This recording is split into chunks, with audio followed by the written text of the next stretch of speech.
पुण्योदय SH क्षेत्र शीर्षाण में हमारे बीच में सुरेश मालवीय जी गोरेगांव से प्रतापगढ़ हुमर समाज के उद्योगपति रत्न आपने पारसनाथ चमत्कारी भगवान के दर्शन करके हमारे 48 कमरों की धर्मशाला का निर्माण जो जोर शोर से चल रहा है उसका विजिट किए।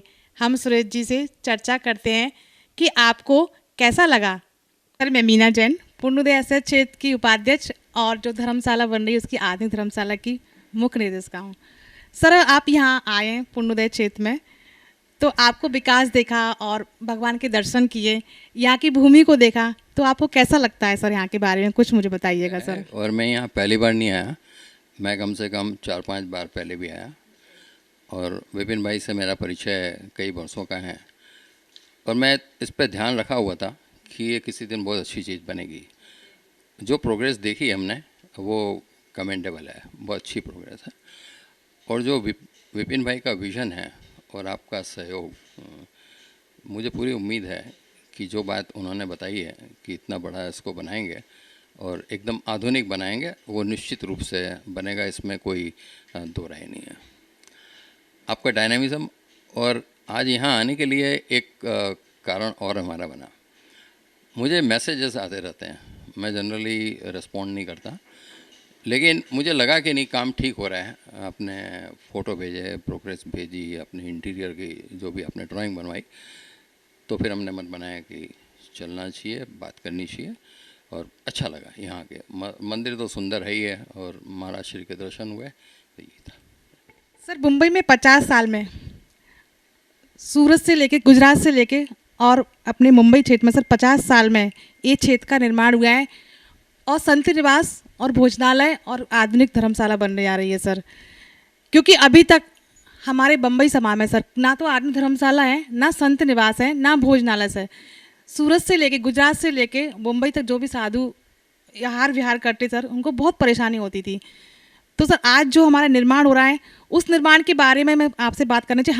हमारे समाज के लिए पुण्योदय क्षेत्र ने और जैन समाज ने ऐसा क्या किया है और क्या करने जा रहे हैं कि आपका है, मुझे विचार कीजिए कि इस अच्छा हो रहा है या गलत हो रहा है और हमारे समाज के लिए क्या धरोहर के रूप में ये होगा सर? निश्चित रूप से एक ऐतिहासिक जगह बनेगी, ऐसी कोई जगह है नहीं तो इस पूरे बेल्ट में कि जहाँ इतनी अच्छी मंदिर हो, इतनी बड़ी जगह हो, रहने की व्यवस्था हो और जो भोजनशाला वगैरह बन रही, तो क्या यात्रियों को आने के लिए 3 चीज़ लगती हैं। एक तो कि आने का मन करे, तो वो तब करता है कि जब अट्रैक्टिव स्थान हो, मंदिर अच्छा हो और उसमें ऑरा मिले पॉजिटिव। दूसरा कि आज की जनरेशन आने के लिए जब तक रहने की सुविधा अच्छी नहीं होगी, वो आके यहाँ ओवरनाइट स्टे नहीं करेंगे, दर्शन करके निकल जाएंगे। तो ये आपने बहुत अच्छा सोचा, ये इससे बढ़िया होगा। और मैं उम्मीद करता हूँ कि उसी तरह से आपकी खाने की व्यवस्था भी जैन खाना रहे, लेकिन बढ़िया खाना रहे, तो लोगों को एक पिकनिक के साथ जो है ना कि यहाँ वो मंदिर में दर्शन भी किए, धर्म लाभ भी मिले और एक आउटिंग हो गई, तो बड़ा सुंदर है ये। सर, जैसे अभी आपने खाने की बात की है, यहाँ तो हमारे 10 साल से फ्री ऑफ कॉस्ट खाना चल रहा है। कभी 1 रुपया नाश्ता, चाय, नाश्ता, खाना फ्री चलता है दोनों टाइम का। लेकिन सर आने वाले प्लान में हम जो आधुनिक धर्मशाला बना रहे हैं, संत निवास और भोजन, उसमें तो चांदी के बर्तन से हम सभी लोगों को खाना खिलाएंगे। इसका कारण ये है सर कि काफ़ी लोग एफर्ट नहीं कर पाते चांदी के बर्तन में। कम से कम वो सोचेंगे कि पुण्योदय क्षेत्र में आ रहे हैं, हम चांदी के बर्तन में खाना खाएं। क्योंकि कोई भी चीज़ सर अच्छी होती है, देखने में अच्छी होती है, खाने में अच्छी होती है, तो लोगों को एक पॉजिटिव वाइब्रेशन लाती है। तो ये तो बहुत अच्छा बोला आपने, हमें आपकी बात का स्वीकार भी करते हैं कि खाने पे बहुत ध्यान देंगे। सर, जो 24 जनवरी 2021 में सर राजमंत्री, महाराष्ट्र के राजमंत्री और राजेंद्र पाटिल जी आए थे और डॉक्टर आलोक जी और डॉक्टर तमन्ना के द्वारा सर यहाँ पर मुख्य सलाह रखी गई। आज जो आधार स्तंभ है डॉक्टर आलोक और डॉक्टर तमन्ना के द्वारा सर इसका किया गया। राजनीतिक सहयोग किसी भी प्रोजेक्ट को आगे बढ़ाने के लिए आज के समय में अत्यंत आवश्यक चीज़ है। विपिन भाई खुद भी एनसीपी से जुड़े रहे और अच्छे कार्यकर्ता रहे हैं, तो बहुत अच्छी बात है कि वो यहाँ आए, उन्होंने इसका शिलान्यास किया और आशीर्वाद दिया और इसमें लगातार जुड़े रहे। तो मैं उम्मीद करता हूँ कि ये प्रोजेक्ट जो आपने लिया है वो सब मिल के और इसी तरह से इसको कंप्लीट हो जाएगा। सर, जैसे अभी आपने बोला है कि कोई भी कार्य करने के लिए पहले उसका लोकेशन देखा जाता है, वर्क देखा जाता है कि किस टाइप से प्रोजेक्ट चल रहा है। तो आपने बोला उसी हिसाब से लोग डोनेशन देते हैं। आपकी बात बिल्कुल राइट है और आपने भी यही माइंड चूज़ किया है कि मैं भी आपका रूम पूरा कंप्लीट हो जाएगा तो मैं डोनेशन पूरा 100% आपको दूंगा। तो आपको थैंक यू वेरी मच इस चीज़ के लिए सर। नंबर 2 सर ये बात है कि हाँ, जो हमारे यहाँ सर 24 जनवरी को इसका शिलान्यास हुआ था और 8 फरवरी से सर इसकी फाउंडेशन चालू हुआ था, लेकिन यहाँ पर सर लॉकडाउन के कारण कुछ कार्य को रोका गया था। फिर भी उसके बावजूद भी यहाँ कार्य निरंतर चल रहा है।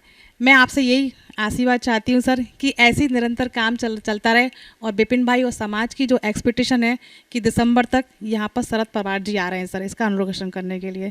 तो सर आपको कैसा लगता है कि यहाँ जल्दी से जल्दी काम होगा कि नहीं होगा? जितनी मेहनत आप लोग कर रहे हैं, जितनी लगन से काम कर रहे हैं, और हमारी सबकी शुभकामनाएं आपके साथ, निश्चित रूप से आपका समय में पूरा होगा। सर जैन समाज की दान राशि कैसे आए और उनको कैसे हम कैसे एक्सिपेट करें सर, तो उसके बारे में आप बताइए सर। ये एक थोड़ा मुश्किल सवाल है मेरे ख्याल से। इसके लिए मैं तो विपिन भाई का उदाहरण कईयों को देता हूँ कि जैन समाज का पैसा कैसे इकट्ठा हो और कैसा उसका उपयोग हो। तो उसके लिए यदि कोई उचित व्यक्ति और जो अनुभवी व्यक्ति कि वो किसी भी आदमी को आगे ला सकते हैं, उससे पैसा ले सकते हैं, तो विपिन भाई से बढ़िया आपको ये सलाह और कौन दे सकता है।